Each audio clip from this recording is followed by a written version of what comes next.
Well, I'm back, and I want to know if, I hope you enjoyed viewing that DVD. But I wanted to talk a little more about Alcoa and why they needed a river crew and things like that.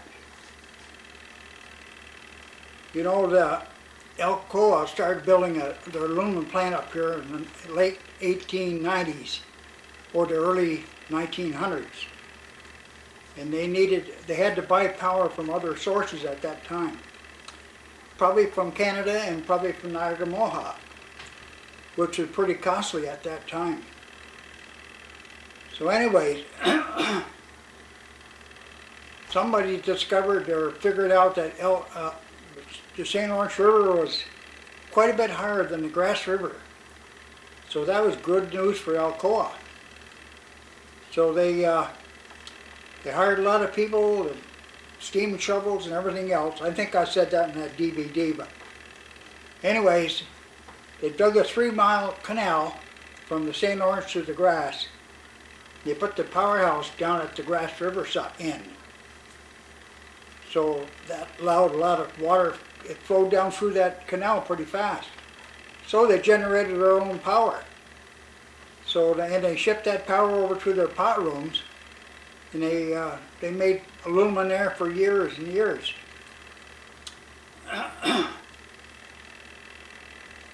Anyways, that's one of the reasons why they needed a river crew. Keep that canal free of ice. And I think I've mentioned that in that DVD too.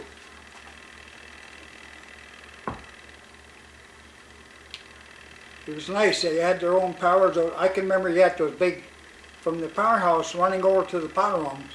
Man, they had a lot of wires running from the powerhouse over to the pot rooms.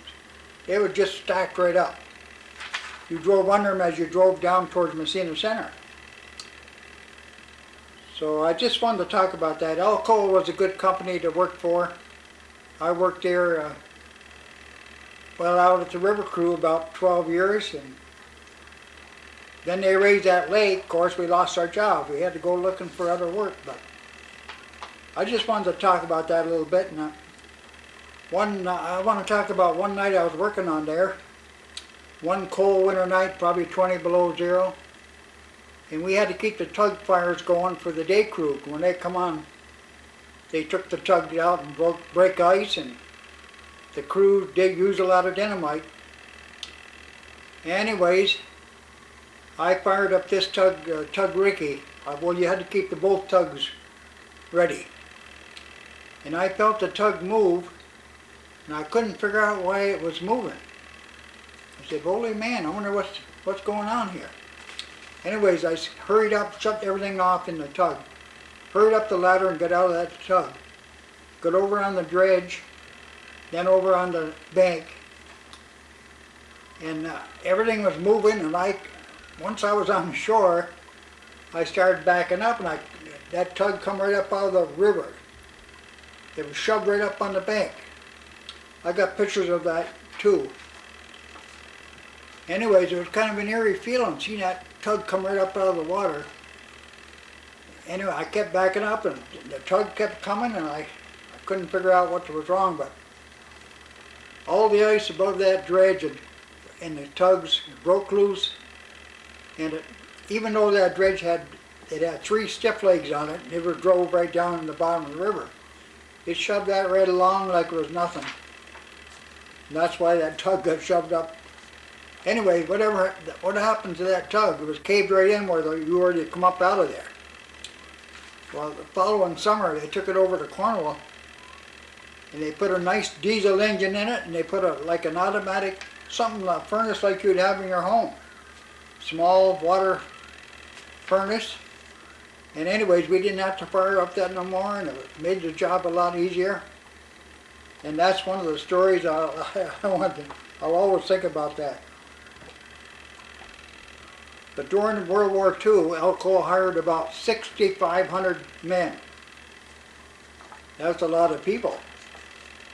Well, today it's a lot less than that. We know that. And on that DVD, when I said you could go to the powerhouse and look all that, you could look over that movie they had. Well, since 9/11, you can't go over there no more. So over on Hawkins Point, they moved everything from there over to Hawkins Point, and you can see all that now over there. The movie and everything else they got there. It's quite a nice building.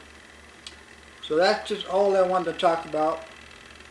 And it was fun working out there. Good place to work. Crew was good. Everybody was good.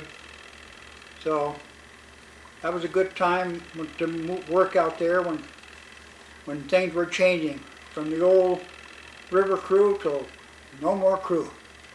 Okay, I guess that'll be enough of that. Over and out.